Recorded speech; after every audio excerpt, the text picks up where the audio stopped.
Hi everyone, in front of me I've got OPPO A1x and let me share with you how to change the screen timeout on this device.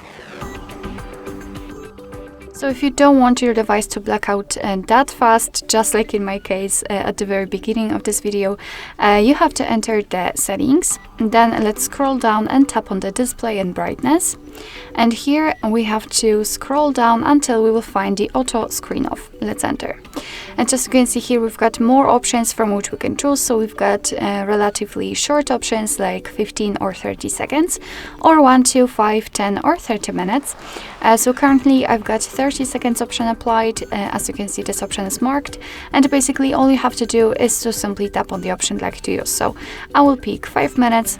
And as you can see, it is immediately notified right here, which simply means that from now on, after 5 minutes of an activity, this device will black out. So basically that's all. This is how to change the screen timeout in your OPPO A1x. Thank you so much for watching. I hope that this video was helpful, and if it was, please hit the subscribe button and leave the thumbs up.